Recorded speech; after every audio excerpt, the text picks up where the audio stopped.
Durante un viaje con su guardia de seguridad, el millonario se quedó paralizado cuando vio su reloj. Era el mismo que llevaba su hijo antes de desaparecer. Alejandro Morales contemplaba el paisaje urbano desde la ventana de su oficina. A sus 65 años, es uno de los empresarios más exitosos de América Latina, con un imperio que abarca varios sectores. Detrás de su fachada de éxito y riqueza, sin embargo, había un hombre atormentado por una pérdida que le había consumido durante 2 décadas. Sus ojos marrones, marcados por profundas arrugas, reflejaban una tristeza que el tiempo no había conseguido borrar. Habían pasado 20 años desde la misteriosa desaparición de su hijo Mateo. El niño solo tenía 8 años cuando se esfumó sin dejar rastro, dejando un vacío que ningún éxito empresarial podría llenar. Alejandro suspiró y se pasó una mano por el pelo canoso. Estaba a punto de emprender otro viaje de negocios, otro intento de llenar el vacío de su vida con un trabajo incesante. Cogió su maletín de piel italiana y salió de la oficina en dirección al ascensor. En el vestíbulo del edificio le esperaba Carlos, su guardaespaldas personal desde hacía más de una década. Alto, musculoso y siempre alerta, Carlos era más que un simple guardia de seguridad. Era la sombra constante de Alejandro, su protector y, en cierto modo, su único confidente. «Buenas noches, señor Morales», saluda Carlos con una leve inclinación de cabeza. «El coche está listo para llevarle al aeropuerto». Alejandro asintió y se encaminó hacia la salida. Fue entonces cuando algo llamó su atención. Un destello metálico en la muñeca de Carlos captó su mirada, haciéndole detenerse bruscamente. «Carlos», dijo Alejandro con la voz ligeramente temblorosa, «ese reloj». El guardaespaldas se miró la muñeca confuso. «¿Sí, señor?» Alejandro se acercó, con los ojos fijos en el reloj. Era un modelo antiguo, con una desgastada correa de cuero marrón y una esfera dorada. Pero no era el aspecto del reloj lo que le inquietaba, sino el asombroso parecido con el reloj que Mateo llevaba el día de su desaparición. «¿De dónde lo has sacado?», preguntó Alejandro, con voz que apenas disimulaba la urgencia que sentía. Carlos, al notar el repentino cambio de actitud de su jefe, respondió con cautela. «Lo compré en una casa de empeños hace unos meses, señor. Me gustan los relojes antiguos y este me llamó la atención». Alejandro sintió que se le aceleraba el corazón. Después de 20 años sin ninguna pista, sin ninguna esperanza, aquí había algo que podía ser una conexión con su hijo perdido. «Carlos», dijo, su voz ahora firme y decidida, «cambio de planes. Cancela mi viaje. Quiero que me lleves a esta casa de empeños. Ahora mismo». El guardaespaldas dudó un momento, sorprendido por el repentino cambio de planes, pero los años de leal servicio le hicieron aceptar de inmediato. «Por supuesto, señor Morales, haré las gestiones necesarias». Mientras Carlos hacía unas rápidas llamadas, Alejandro no podía apartar los ojos del reloj. Era como si el tiempo se hubiera detenido en ese momento, trayendo de vuelta todos los recuerdos, todas las emociones que había intentado enterrar durante 2 décadas. Minutos después estaban en el coche, conduciendo por las bulliciosas calles de Buenos Aires. Alejandro miraba por la ventanilla, pero su mente estaba muy lejos, recordando el fatídico día en que Mateo desapareció, el parque donde jugaban, la sonrisa radiante del niño, el momento de distracción que lo cambió todo. El trayecto hasta la casa de empeños fue silencioso, con Carlos lanzando miradas preocupadas a su jefe a través del retrovisor. Nunca había visto a Alejandro tan agitado, tan concentrado. Era como si se hubiera reavivado una llama apagada hacía tiempo. Por fin llegaron a una calle estrecha del barrio de San Telmo, conocido por sus anticuarios y casas de empeño. La tienda en cuestión era pequeña y mal iluminada, con un escaparate polvoriento en el que se exhibían objetos antiguos de lo más variado. Alejandro salió del coche antes de que Carlos pudiera abrirle la puerta. El guardaespaldas se apresuró a acompañarle, siempre atento a su entorno, cumpliendo con su deber de proteger al empresario. El timbre de la puerta tintineó cuando entraron. Dentro de la tienda había un laberinto de estanterías atestadas de objetos diversos, relojes antiguos, joyas, libros polvorientos y baratijas de todas las épocas. Un hombre mayor, con gruesas gafas y el pelo canoso y descuidado, levanta la vista de un libro de contabilidad. ¿Puedo ayudarles, caballeros? Alejandro se acercó al mostrador con su intensa mirada fija en el viejo tendero. Este señor, dijo señalando a Carlos, compró un reloj aquí hace unos meses. Necesito saber de dónde procede. El viejo frunció el ceño, claramente incómodo con el enfoque directo. Señor, tenemos muchos clientes y... Alejandro interrumpió, depositando una considerable cantidad de dinero sobre el mostrador. Por favor, es muy importante. Este reloj podría ser la clave para encontrar a mi hijo desaparecido.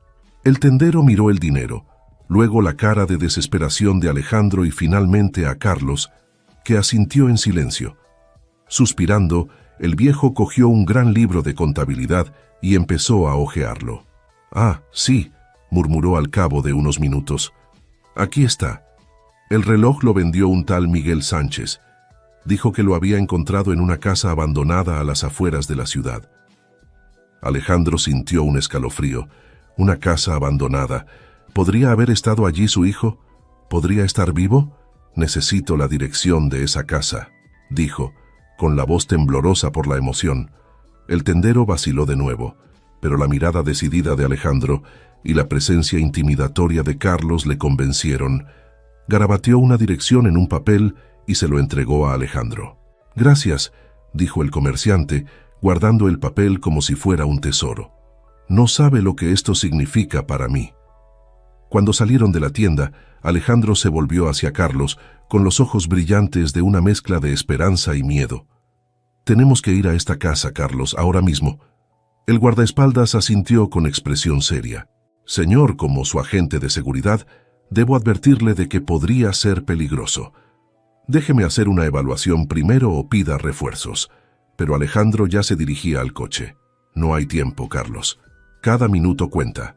Vayamos juntos. Confío en tus habilidades para mantenernos a salvo». Reacio pero leal, Carlos aceptó. Mientras conducían hacia la dirección indicada, no podía evitar la sensación de que estaban a punto de hacer algo grande, algo que cambiaría sus vidas para siempre. La noche cayó sobre Buenos Aires cuando abandonaron los límites de la ciudad y entraron en una zona más rural.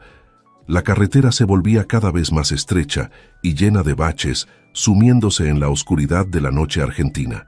Finalmente, tras casi una hora de viaje, llegaron a una propiedad abandonada. La casa, antaño imponente, estaba ahora en ruinas, con las ventanas rotas y la pintura desconchada. Una atmósfera siniestra se cernía sobre el lugar, como si guardara oscuros secretos. Alejandro se bajó del coche, con los ojos fijos en la casa en ruinas. 20 años de emociones reprimidas amenazaban con desbordarse. Carlos se colocó rápidamente a su lado, con una mano discretamente en la pistola. «Señor», dijo Carlos con voz baja y tensa, «por favor, permítame entrar primero para asegurarme de que es seguro». Alejandro asintió en silencio, con el corazón latiéndole tan fuerte que podía oírlo. Mientras Carlos avanzaba cautelosamente hacia la casa, Alejandro no pudo evitar pensar en Mateo. ¿Había estado su hijo en aquel lugar oscuro? ¿Qué le había pasado? Carlos regresó unos minutos después, tenso pero no alarmado. «La casa parece estar vacía, señor Morales, pero hay indicios de que alguien ha estado aquí recientemente. Debemos proceder con extrema precaución». Juntos entraron en la casa. El interior estaba en ruinas, con muebles rotos y papeles esparcidos por el suelo. El aire olía a moho y abandono. Alejandro y Carlos empezaron a revolver la casa en busca de alguna pista. Fue entonces cuando Alejandro notó que algo brillaba débilmente bajo un montón de papeles polvorientos. Con manos temblorosas, apartó los papeles y descubrió una pequeña caja de metal. En su interior encontró una serie de documentos antiguos y fotografías descoloridas. Su corazón casi se detuvo cuando sus ojos se posaron en una de las fotos. Era Mateo, más viejo que la última vez que lo había visto, pero sin duda su hijo. «Carlos», llamó, con la voz quebrada. «Mira esto». El guardaespaldas se acercó y sus ojos se abrieron de par en par al ver la fotografía. «Señor Morales, este es...» «Sí», respondió Alejandro con lágrimas en los ojos. Es Mateo. Estuvo aquí, Carlos. Mi hijo estuvo aquí. A medida que examinaban los demás documentos, una terrible realidad empezaba a emerger. Los papeles revelaban detalles de una red de tráfico de niños, con nombres, fechas y lugares. Entre los documentos encontraron una carta en la que se mencionaba el nombre de Mateo y una mujer llamada Elena. La carta hablaba del traslado del niño a un orfanato en Italia. Alejandro sintió que el mundo giraba a su alrededor. Su hijo, su precioso Mateo, había sido víctima de una red criminal, pero estaba vivo. En algún lugar de Italia, su hijo estaba vivo. Carlos, dijo Alejandro ahora con voz firme y decidida, tenemos que ir a Italia. Busquemos ese orfanato y averigüemos qué le pasó a Mateo. El guardaespaldas asintió con expresión seria. Estaré a su lado en todo momento, señor Morales. Mientras salían de la casa abandonada, llevando consigo los documentos que habían encontrado, Alejandro sintió algo que no había sentido en mucho tiempo. Esperanza. La búsqueda de su hijo perdido, dormida durante tanto tiempo, se había reavivado. La noche argentina los envolvió mientras regresaban a la ciudad, dispuestos a iniciar un viaje que los llevaría más allá de las fronteras del país en busca de respuestas largamente esperadas. Pocos sabían que esta solo sería la primera etapa de una odisea que pondría a prueba no solo su determinación, sino también su valor, su lealtad y, sobre todo, la fuerza del amor de un padre por su hijo. G. Continúa. Por supuesto. Continuaré la historia con el segundo capítulo. Capítulo 2. El camino hacia la verdad. El sol naciente coloreaba el cielo de Buenos Aires en tonos anaranjados y rosados, mientras Alejandro y Carlos embarcaban en su jet privado rumbo a Italia. Las últimas 48 horas habían sido un torbellino de emociones y preparativos frenéticos. Alejandro apenas había podido dormir, con la mente llena de imágenes de Mateo y preguntas sin respuesta. Durante el vuelo, Alejandro no paró de releer los documentos encontrados en la casa abandonada. Cada palabra, cada nombre, era una pieza del puzzle que llevaba 2 décadas intentando recomponer. Carlos, siempre vigilante, observaba a su jefe con una mezcla de preocupación y admiración. «Señor Morales», dijo Carlos rompiendo el silencio tras horas de vuelo, «si me permite la pregunta, ¿qué buscamos exactamente en Italia?» Alejandro levantó la vista de sus papeles con la mirada distante. «Respuestas, Carlos. Y si Dios quiere, a mi hijo». Al llegar a Roma, se registraron en un hotel discreto, lejos de miradas indiscretas. Alejandro empezó inmediatamente a hacer llamadas telefónicas, utilizando sus contactos y recursos para localizar el orfanato mencionado en los documentos. Tras 2 días de intensa búsqueda, por fin consiguieron una pista concreta. El orfanato, situado en las afueras de Florencia, seguía funcionando. Sin perder tiempo, se pusieron en marcha. El Instituto Santa María de la Esperanza era un imponente edificio del siglo XIX, rodeado de cuidados jardines. A pesar de su aspecto acogedor, Alejandro sintió un escalofrío al acercarse. ¿Qué descubrirían allí? Les recibe la directora, Sor Lucía, una mujer de mediana edad con ojos amables pero cautelosos. Alejandro le explicó su situación, mostrándole la foto de Mateo y los documentos que habían encontrado. La expresión de la hermana Lucía pasó de la cautela a la sorpresa y luego a una profunda tristeza. «Señor Morales», dijo en voz baja, «recuerdo al chico del que habla. Llegó aquí hace casi 20 años, asustado y confuso. Le llamábamos Lorenzo». Alejandro sintió que se le estrujaba el corazón. «Lorenzo», repitió, saboreando el nombre de su hijo perdido. «¿Qué le pasó?» Sor Lucía vaciló, mirando nerviosa a Carlos, que permanecía callado pero alerta. Lorenzo fue adoptado por una adinerada familia italiana a los pocos meses de llegar aquí. Los Bianchi se lo llevaron al norte, a Milán. La noticia golpeó a Alejandro como un puñetazo. Su hijo, tan cerca y sin embargo tan lejos. «Necesito encontrarlo», dijo, con la voz temblorosa por la emoción. «Por favor, dígame que tiene alguna información sobre esta familia». La monja sacudió la cabeza con tristeza. Lo siento, pero no mantenemos contacto con las familias adoptivas una vez finalizado el proceso. Sería una violación de su intimidad. Alejandro sintió que la frustración crecía en su interior.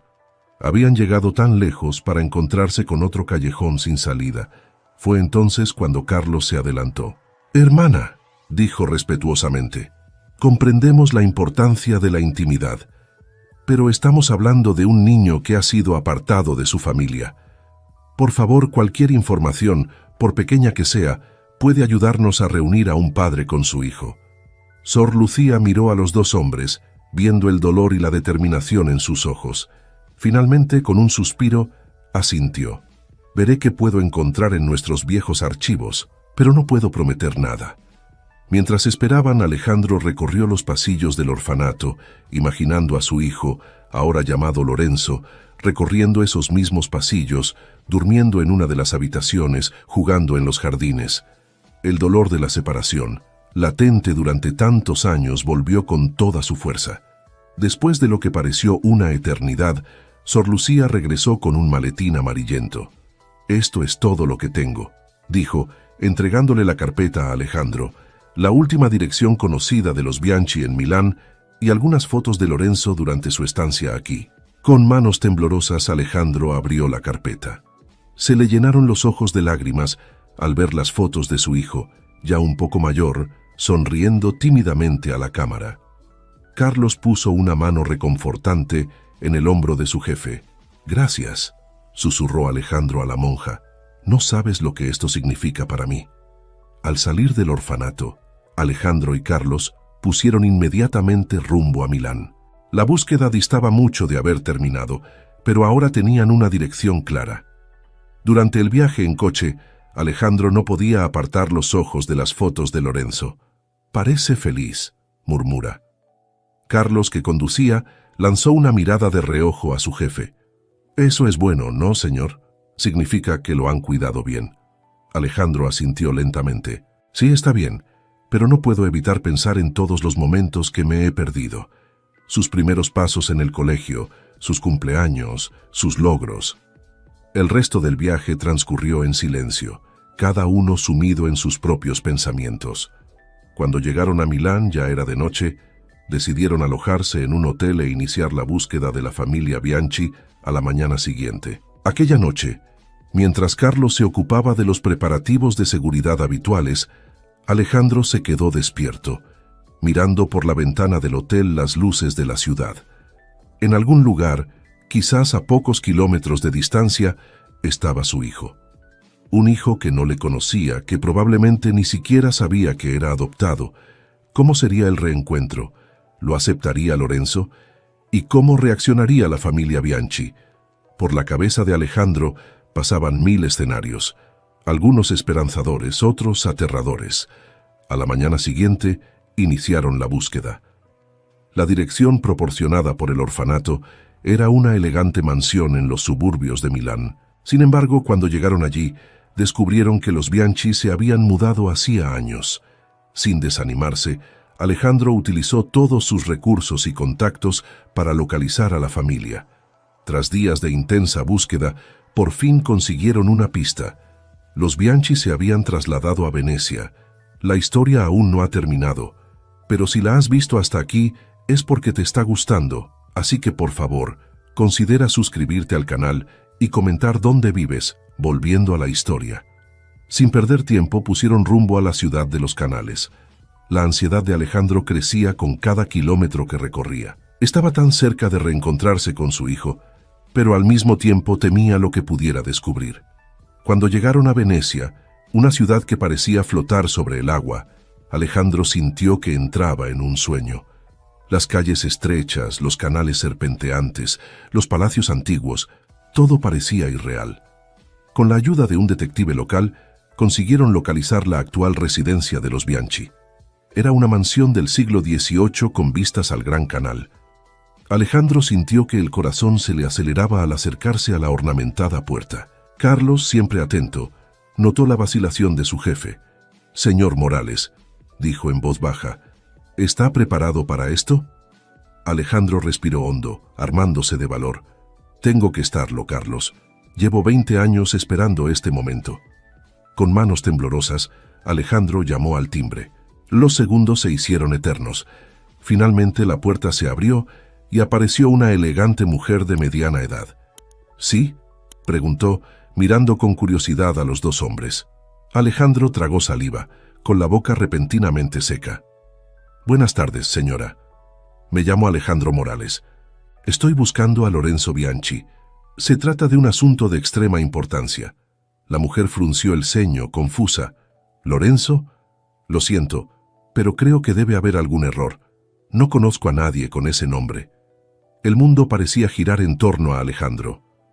¿Había llegado tan lejos para encontrarse con otro callejón sin salida? Pero antes de que pudiera responder, una voz masculina llegó desde el interior de la casa. ¿Quién es, querida? Un hombre apareció junto a la mujer y Alejandro sintió que se le paraba el corazón. Allí, frente a él, estaba la viva imagen de Mateo. Ahora un hombre de casi 30 años, pero con los mismos ojos, la misma sonrisa que Alejandro había visto en sus sueños durante 2 décadas. El joven miró a Alejandro con una expresión de confusión en el rostro. ¿Puedo ayudarle, señor? Alejandro abrió la boca, pero no salió ningún sonido. ¿Cómo explicárselo? ¿Cómo decirle a aquel joven que toda su vida estaba a punto de cambiar? Fue Carlos quien rompió el tenso silencio. Señor, le dijo amablemente al joven, creo que tenemos una larga historia que contar. ¿Podemos pasar? La pareja intercambió miradas aprensivas, pero algo en la expresión de Alejandro, una mezcla de esperanza, miedo y amor, les hizo acceder. Cuando entraron en la casa, Alejandro supo que estaba a punto de embarcarse en la conversación más importante de su vida. El pasado, el presente y el futuro estaban a punto de chocar, y nada sería igual después de aquello. G. Continúa. Capítulo 3. Revelaciones y reconciliaciones. El salón de los Bianchi era elegante, con muebles antiguos y cuadros renacentistas adornando las paredes. Alejandro, Carlos, el joven que era la imagen de Mateo, y el matrimonio Bianchi se sentaron. Un tenso silencio flotaba en el aire. Entonces, empezó el hombre mayor, que se presentó como Giorgio Bianchi. ¿De qué va todo esto? Alejandro respiró hondo, sin apartar los ojos de la cara del joven. Me llamo Alejandro Morales. Hace 20 años secuestraron a mi hijo Mateo en Buenos Aires. Y creo... No, sé que tú eres él. La conmoción era visible en el rostro de todos. El joven, que hasta entonces se llamaba Lorenzo, palideció visiblemente. ¿Qué? Eso no puede ser verdad, balbuceó, mirando a la Bianchi en busca de respuestas. Chiara Bianchi, la mujer que les había recibido, se llevó la mano a la boca con lágrimas en los ojos. Giorgio, ¿qué pasa? Giorgio Bianchi parecía haber envejecido 10 años en pocos segundos. Lorenzo o Mateo, nosotros no lo sabíamos. Cuando te adoptamos nos dijeron que eras huérfano. Alejandro intervino rápidamente, con la voz cargada de emoción. Por favor, no creáis que vengo a acusaros de nada. Cuidaste de mi hijo cuando yo no pude. Solo quería encontrarle. Lorenzo Mateo se levantó bruscamente, con las manos temblorosas. Necesito tomar el aire, dijo saliendo rápidamente de la habitación.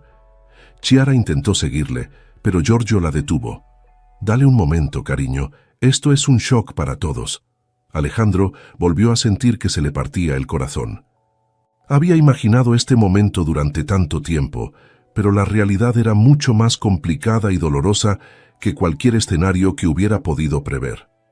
Carlos, que había permanecido en silencio hasta entonces, habló en voz baja. Señores Bianchi, comprendemos que se trata de una situación extremadamente delicada. El señor Morales no tiene ninguna intención de perturbar la vida que ustedes han construido. Solo quiere tener la oportunidad de conocer a su hijo. Giorgio asintió lentamente. Ya veo, pero Lorenzo o Mateo también es nuestro hijo. Le hemos criado, le queremos. Eso no se puede borrar así como así. Lo sé, dijo Alejandro, con lágrimas corriéndole por la cara, y os estoy eternamente agradecido por cuidar de él. Solo te pido la oportunidad de formar parte de su vida también. En ese momento, Lorenzo Matteo volvió a entrar en la habitación, con la cara convertida en una máscara de emociones contradictorias. «Lo he oído todo», dijo. «Y no sé qué pensar. Toda mi vida era mentira». Chiara se levantó y abrazó a su hijo. «No, cariño, nuestro amor por ti nunca ha sido una mentira». Alejandro se acercó con cautela. «Matteo, o Lorenzo, si lo prefieres, sé que esto es un shock. No espero que me aceptes como tu padre de inmediato. Solo te pido la oportunidad de conocerte, de formar parte de tu vida de alguna manera». Lorenzo Matteo miró a Alejandro, viéndole realmente por primera vez. «Yo necesito tiempo para procesar todo esto, pero quizá podamos hablar poco a poco». Alejandro asintió, con una sonrisa temblorosa en los labios. «Es todo lo que pido». En las semanas siguientes, Alejandro permaneció en Venecia, manteniendo cuidadosas y emotivas conversaciones con Lorenzo, Matteo y los Bianchi. Poco a poco, las piezas del puzzle empezaron a encajar. Descubrieron que el secuestro de Matteo había sido orquestado por una red internacional de tráfico de menores. Los Bianchi, que no podían tener hijos propios, habían adoptado al niño de buena fe, creyendo que era un huérfano de verdad. Con la ayuda de Carlos y de investigadores privados, empezaron a desenmarañar la red de mentiras y delitos que había separado a Matteo de su familia biológica. Cada revelación trajo una mezcla de alivio y dolor a medida que la verdad salía a la luz. Lorenzo Matteo, inicialmente reacio, empezó a abrirse a Alejandro. Compartieron historias, fotos y recuerdos. El joven descubrió una parte de sí mismo que desconocía, una herencia y una historia que iban más allá de la familia Bianchi. Un mes después de su reencuentro inicial, Lorenzo Matteo tomó una decisión. Reunió a Alejandro y a los Bianchi en el salón. «He pensado mucho en todo esto», empezó, con voz firme a pesar de la evidente emoción. «He llegado a la conclusión de que soy increíblemente afortunado. Mucha gente se pasa la vida buscando amor y familia, y yo tengo 2 mamás y 2 papás que me quieren». Lágrimas silenciosas corrieron por los rostros de todos los presentes. «No quiero elegir entre vosotros», continuó. «Quiero que todos forméis parte de mi vida y...» Vaciló un momento. «Me gustaría llamarme Matteo Lorenzo, en honor a las 2 partes de mi historia». Alejandro no pudo contener un sollozo de alegría y alivio. Los Bianchi, aunque con los ojos llorosos, sonrieron con comprensión. «Hijo», dijo Giorgio, «tu felicidad es lo único que nos importa. Si eso significa compartirte con Alejandro, que así sea». Aquella noche, mientras la familia recién ampliada cenaba junta, planeando el futuro y curando las heridas del pasado, Alejandro no pudo evitar reflexionar sobre el increíble viaje que le había traído hasta aquí. Miró a Carlos, su fiel guardaespaldas y amigo, que observaba la escena con una discreta sonrisa. «Gracias», murmuró Alejandro a Carlos. «No podría haberlo hecho sin ti». Carlos asintió con respeto. «Siempre estaré a su lado, señor Morales, en todas las batallas». A medida que la noche avanzaba y las risas resonaban por toda la casa, Alejandro sintió, por primera vez en 20 años, que estaba completo. La búsqueda había terminado, pero empezaba un nuevo viaje, un viaje de curación, de reconciliación y, sobre todo, de amor. Pero incluso en este momento de alegría, Alejandro no podía ignorar la sombra que se cernía en los rincones de su mente. La red de trata de menores que le había robado a su hijo seguía ahí fuera, destruyendo a otras familias. Y sabía, mirando a su hijo recién encontrado y a su leal guardaespaldas, que su próxima misión no había hecho más que empezar. La lucha por la justicia y la protección de otros niños inocentes sería su nueva cruzada. Y con su familia reunida y ampliada a su lado, Alejandro se sentía preparado para afrontar cualquier reto que le deparara el futuro. Continúa. Capítulo 4. Comienza la cruzada. En los meses siguientes al emotivo reencuentro en Venecia, Alejandro dividió su tiempo entre reencontrarse con Matteo Lorenzo e investigar la red de tráfico de menores que había separado a su familia durante tanto tiempo. Con la incansable ayuda de Carlos y un equipo de investigadores privados, empezaron a desentrañar una compleja red de delitos que se extendía por varios países. Un día, mientras Alejandro revisaba unos documentos en su despacho temporal de Venecia, Carlos entró con expresión grave. «Señor Morales», dijo, «hemos encontrado algo grande». Alejandro levantó la vista, inmediatamente alerta. «¿Qué es, Carlos?» Carlos puso una carpeta sobre la mesa. «Hemos conseguido localizar a una de las principales operadoras de la red, una mujer llamada Sofía Vázquez. Y señor, ella tiene una conexión con su familia». Con manos temblorosas, Alejandro abrió la carpeta. Su rostro palideció al ver la foto de una mujer que conocía muy bien. «No puede ser, Sofía. ¿Mi exmujer?» Carlos asintió sombríamente. «Parece que estuvo implicada en la desaparición de Mateo desde el principio. Por dinero». La revelación golpeó a Alejandro como un puñetazo en las tripas. Sofía, la mujer con la que se había casado tras la muerte de la madre de Mateo, la mujer que le había consolado durante años tras la desaparición del niño, había sido la responsable de todo.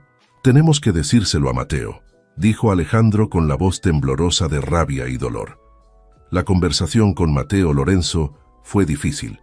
El joven, que ya estaba lidiando con tantas revelaciones sobre su pasado, se sintió desolado al saber que su madrastra había orquestado su secuestro. «¿Por qué?», preguntó con lágrimas en los ojos. «¿Por qué iba a hacer eso?». Alejandro abrazó a su hijo, sintiendo el peso de su culpa. «Lo siento, hijo. Debería haberme dado cuenta, debería haberte protegido». Pero Mateo Lorenzo, haciendo gala de una fortaleza que sorprendió a todos, se apartó y miró a los ojos de su padre. «No fue culpa tuya, papá. Fue de ella, y ahora vamos a hacer justicia». Con renovada determinación, Alejandro, Mateo Lorenzo y Carlos empezaron a planear cómo enfrentarse a Sofía y desmantelar la red de trata. Los Bianchi, deseosos de ayudar, ofrecieron sus recursos y conexiones en Italia. Siguieron semanas de cuidadosa planificación. Se contrató a investigadores, se contactó discretamente con autoridades de varios países y se empezó a dar forma a una compleja operación. Finalmente, llegó el día del enfrentamiento. Sofía había sido localizada en una lujosa villa a las afueras de Milán.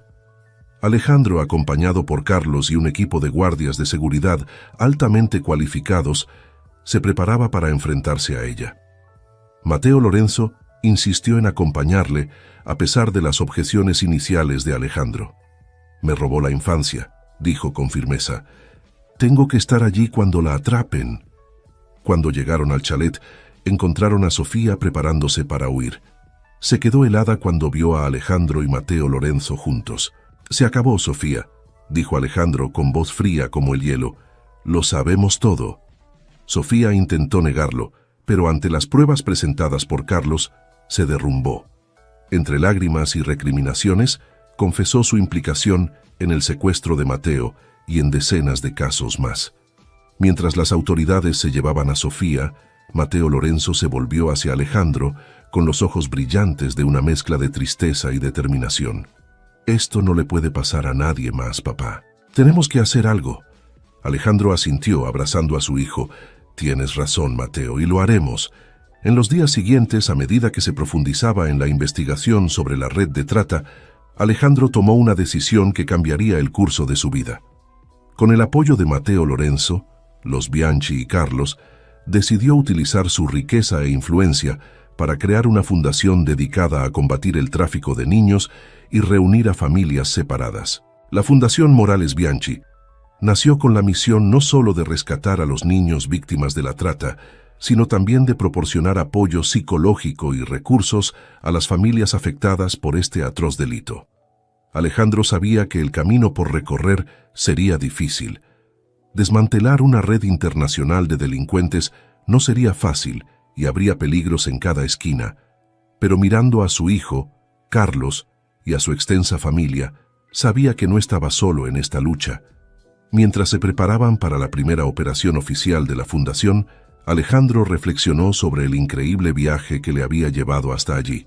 De padre desesperado a hombre con una misión, no solo había encontrado a su hijo, sino también un propósito mayor. La noche caía sobre Venecia, y Alejandro observaba las luces de la ciudad reflejadas en el agua de los canales. Mañana se embarcarían en una nueva aventura, enfrentándose a peligros desconocidos. Pero por primera vez en décadas, Alejandro se sentía realmente vivo, dispuesto a afrontar cualquier reto que el destino le deparara.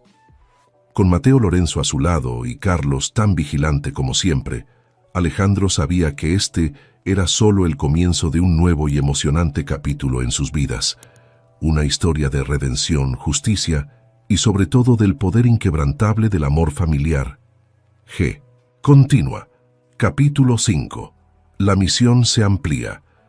Los meses siguientes fueron un torbellino de actividad para Alejandro, Mateo Lorenzo y todo el equipo de la recién creada Fundación Morales Bianchi. Con el desmantelamiento de la red de Sofía, se abrió la caja de Pandora de la información sobre las operaciones de tráfico de menores en toda Europa y Sudamérica. La fundación adquirió rápidamente notoriedad por sus exitosas operaciones de rescate y su compromiso de prestar un apoyo integral a las víctimas y sus familias. Alejandro, con su experiencia empresarial, dirigía la parte estratégica y financiera, mientras que Mateo Lorenzo, que había estudiado psicología, coordinaba los programas de apoyo psicológico. Carlos, por su parte, se había convertido en mucho más que un simple guardaespaldas. Su experiencia en seguridad y su lealtad inquebrantable le convirtieron en el jefe de operaciones de la Fundación, supervisando las misiones de rescate más peligrosas. Una tarde, mientras repasaba los detalles de una próxima operación en la oficina de la Fundación en Roma, Alejandro notó el cansancio en los ojos de su hijo. «Mateo», le dijo en voz baja, «¿estás bien? Pareces agotado». Mateo Lorenzo suspiró, frotándose los ojos. «Es duro, papá. Cada niño que rescatamos me recuerda por lo que he pasado, pero también me da fuerzas para seguir adelante». Alejandro abrazó a su hijo, sintiendo una mezcla de orgullo y preocupación. «Eres más fuerte de lo que jamás hubiera imaginado, hijo, pero recuerda que no podemos ayudar a los demás si no nos cuidamos a nosotros mismos». En ese momento, Carlos entró en la habitación, con expresión seria. «Señores, tenemos un problema. Hemos recibido información sobre una importante operación de tráfico en Colombia. Parece ser una de las mayores redes a las que nos hemos enfrentado». Alejandro y Mateo Lorenzo intercambiaron miradas. Sabían que esta podía ser su misión más peligrosa hasta el momento. «¿Cuáles son los riesgos, Carlos?», preguntó Alejandro. «Altos», respondió Carlos sin rodeos. «La red tiene conexiones con los cárteles de la droga locales. Será necesaria una operación conjunta con las autoridades colombianas». Mateo Lorenzo se levantó con la determinación brillando en sus ojos. «Tenemos que ir. Estos niños nos necesitan». Alejandro asintió, sintiendo una mezcla de orgullo y aprensión. «Prepáralo todo, Carlos. Partimos en 48 horas». Los días siguientes estuvieron llenos de intensos preparativos. Se revisó el equipo, se trazaron y repasaron los planes y se seleccionó cuidadosamente el equipo. Los Bianchi, aunque preocupados, ofrecieron todo el apoyo posible desde Italia. «Sabes, cuando te perdí hace tantos años, pensé que mi vida había terminado. Ahora, mirándote a ti, a todo lo que hemos construido juntos, nunca imaginé que podríamos convertir nuestro dolor en algo tan poderoso». «Juntos somos más fuertes, papá», respondió Mateo Lorenzo, abrazando a Alejandro. A la mañana siguiente, el equipo embarcó en un jet privado rumbo a Colombia. El vuelo fue tenso, cada miembro del equipo inmerso en sus propios pensamientos y preparativos. Cuando llegaron a Bogotá, les esperaba un contingente de policías colombianos y agentes internacionales. La operación sería compleja e implicaría a varios equipos en distintos lugares. Carlos, siempre eficiente, coordinó los últimos detalles con las autoridades locales. «Recuerden», dijo al equipo, «nuestra prioridad son los niños. No somos héroes, somos rescatadores». Al caer la noche sobre la ciudad, los equipos se colocaron en posición. Alejandro, Mateo Lorenzo y Carlos lideraron uno de los grupos principales, dirigiéndose a un complejo en las afueras de la ciudad que se creía que era el centro de la operación de tráfico. El corazón de Alejandro latía con fuerza mientras observaba cómo los agentes se acercaban en silencio al complejo. Sabía que cada segundo contaba, que cada movimiento podía significar la diferencia entre el éxito y el fracaso. De repente, el silencio de la noche se vio roto por gritos y disparos. La operación había comenzado. ¡Vamos!, gritó Carlos conduciendo a Alejandro y Mateo Lorenzo al interior del complejo. El caos que siguió fue un borrón de movimiento y sonido. Los agentes corrían de un lado a otro. Los niños lloraban y los narcotraficantes intentaban escapar desesperadamente.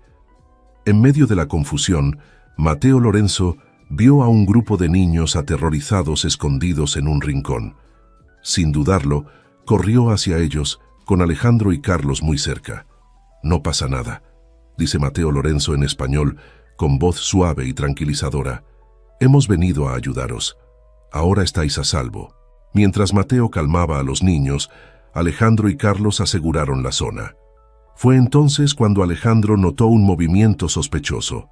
«Carlos, cuidado», gritó, apartando a su amigo justo a tiempo para evitar que le dispararan. El enfrentamiento fue breve pero intenso. Cuando el polvo se asentó, el complejo estaba asegurado. Docenas de traficantes habían sido detenidos y más de un centenar de niños estaban a salvo. Horas más tarde, mientras examinaban y atendían a los niños rescatados, Alejandro encontró a Mateo Lorenzo sentado tranquilamente en un rincón, observándolo todo. «Hoy has estado increíble», dijo Alejandro sentándose junto a su hijo. Mateo Lorenzo sonrió cansado. «Todos lo estuvimos, papá, pero viendo a estos niños, sé que aún nos queda mucho trabajo por hacer». Alejandro asintió, sintiendo el peso de la responsabilidad y la satisfacción del deber cumplido. «Paso a paso, hijo. Juntos marcaremos la diferencia». Mientras el sol se alzaba sobre Bogotá, iluminando el comienzo de un nuevo día, Alejandro, Mateo, Lorenzo y Carlos observaron cómo los niños rescatados se reunían con sus familias. Lágrimas, abrazos y sonrisas iluminaron el lugar. Fue un poderoso recordatorio de por qué lo hicieron, por qué arriesgaron sus vidas. Y aunque sabían que la lucha estaba lejos de terminar, en ese momento sintieron la dulce satisfacción de una batalla ganada y unas vidas transformadas. La Fundación Morales Bianchi había dado un gran paso, pero solo era el principio de un viaje mucho más grande. Un viaje de esperanza, redención y el poder inquebrantable del amor familiar. G. Continua, capítulo 6. Legado de esperanza. Habían pasado 5 años desde el éxito de la operación en Colombia. La Fundación Morales Bianchi se había convertido en una fuerza mundial en la lucha contra el tráfico de niños, con oficinas en 12 países y una reputación de excelencia y dedicación inquebrantable. Alejandro, que ahora tiene 70 años, contemplaba la puesta de sol desde el balcón de su casa en Buenos Aires. Su pelo es completamente gris, pero sus ojos siguen brillando con la misma determinación de siempre. A su lado, Mateo Lorenzo, que ahora tiene 35 años, sostenía una taza de mate. «Papá», dijo Mateo Lorenzo rompiendo el cómodo silencio, «¿has pensado alguna vez en jubilarte?» Alejandro rió suavemente. «¿Jubilarme? ¿Y dejarte toda la diversión a ti?» Mateo Lorenzo sonrió, pero su expresión pronto se tornó seria. «Es que, después de todo lo que hemos pasado, de todo lo que hemos conseguido, te mereces un descanso». Alejandro puso la mano en el hombro de su hijo. «Mi descanso, Mateo, es ver el bien que estamos haciendo, ver familias reunidas, niños salvados. No puedo imaginar una vida mejor que esta». En ese momento, Carlos, ahora con canas en las sienes pero todavía tan imponente como siempre, entró en el balcón. «Señores», dijo, «tenemos una llamada importante. Es de la ONU». Los 3 hombres se dirigieron al despacho de Alejandro, donde se había instalado una videoconferencia. En la pantalla apareció el rostro de una mujer de mediana edad con una cálida sonrisa. «Señor Morales, señor Lorenzo», saludó, «soy Elena Rodríguez, de la División de Derechos Humanos de la ONU», y con su familia reunida y ampliada a su lado, Alejandro se sentía preparado para afrontar cualquier reto que le deparara el futuro. «Nos ponemos en contacto con usted porque queremos proponerle una asociación global con la Fundación Morales Bianchi». Alejandro y Mateo Lorenzo intercambiaron miradas de sorpresa. Elena continuó: «Vuestra labor en los últimos años ha sido extraordinaria. Creemos que, con los recursos de la ONU y vuestra experiencia, podemos crear un programa mundial para combatir el tráfico de niños». La propuesta era ambiciosa: una iniciativa mundial que combinaría los esfuerzos de la Fundación Morales Bianchi con los recursos y la influencia diplomática de la ONU. Sería el mayor esfuerzo jamás realizado para combatir el tráfico de niños a escala mundial. Tras la llamada, Alejandro, Mateo, Lorenzo y Carlos se sentaron en silencio unos instantes, asimilando la magnitud de la oportunidad. «Esto es más grande que cualquier cosa que hayamos hecho nunca», dijo Mateo Lorenzo, con una voz que mezclaba emoción y aprensión. Carlos asintió. «Los retos serán enormes, pero el impacto potencial». Alejandro se levantó y se acercó a la ventana. Pensó en su viaje, desde el día en que Mateo desapareció hasta este momento. Cada lágrima, cada noche sin dormir, cada batalla enfrentada, todo había conducido a esto. «Hagámoslo», dijo, girándose para mirar a su hijo y a su amigo más leal. «Es hora de llevar nuestra misión al siguiente nivel». Los meses siguientes fueron un torbellino de actividad. La asociación con la ONU exigió una reestructuración masiva de la fundación. Se formaron nuevos equipos, se establecieron protocolos y empezó a tomar forma una red mundial de cooperación. Alejandro dirigió las negociaciones diplomáticas, utilizando su experiencia empresarial para navegar por las complejidades de la política internacional. Mateo Lorenzo supervisó la ampliación de los programas de apoyo psicológico y reintegración, asegurándose de que todos los niños rescatados recibieran la atención necesaria. Carlos, por su parte, coordinó un programa de formación global para los equipos de rescate, compartiendo su vasta experiencia en seguridad y operaciones tácticas. Un año después del inicio de la asociación, la iniciativa mundial estaba lista para su lanzamiento. Se organizó una conferencia de prensa en la sede de la ONU en Nueva York, a la que asistieron líderes mundiales, activistas y supervivientes del tráfico de menores. La mañana de la conferencia, Alejandro encontró a Mateo Lorenzo nervioso ajustándose la corbata frente al espejo. «¿Nervioso?», preguntó Alejandro. Mateo Lorenzo sonrió tímidamente. «Un poco. Es una gran responsabilidad». Alejandro abrazó a su hijo. «Recuerda por qué hacemos esto. Por cada niño que ya hemos salvado y por todos los que aún vamos a salvar». Cuando subieron al escenario, las luces de las cámaras les cegaron momentáneamente. Alejandro sintió el peso de millones de ojos sobre él, pero cuando miró a Mateo, Lorenzo y Carlos que estaban a su lado, se sintió fortalecido. «Hace 25 años», comenzó Alejandro, con voz firme, «perdí a mi hijo a manos del tráfico de menores. Pasé 2 décadas buscándolo y, cuando por fin lo encontré, prometimos que haríamos todo lo que estuviera en nuestras manos para que ninguna otra familia pasara por lo mismo que nosotros». Hizo una pausa mirando al público. «Hoy no estamos lanzando sin iniciativa. Estamos declarando la guerra al tráfico de niños a escala mundial. Con la asociación entre la Fundación Morales Bianchi y las Naciones Unidas, estamos enviando un mensaje claro: no descansaré. Todos los niños estén a salvo hasta que todas las familias separadas estén reunidas». A continuación tomó la palabra Mateo Lorenzo con la voz cargada de emoción. «Como un niño que ha sido víctima de la trata, conozco de primera mano el trauma y el dolor que causan estas experiencias, pero también conozco el poder de la esperanza y la resiliencia humana. Nuestra misión no es solo rescatar, sino curar, apoyar y empoderar». Mientras la conferencia continuaba, detallando los planes y objetivos de la iniciativa mundial, Alejandro no pudo evitar reflexionar sobre el increíble viaje que le había llevado hasta allí. De padre desesperado a líder de una misión mundial, su vida se había transformado de un modo que nunca hubiera imaginado. Al final de la conferencia, mientras los aplausos resonaban en la sala, Alejandro, Mateo Lorenzo y Carlos se fundieron en un emotivo abrazo.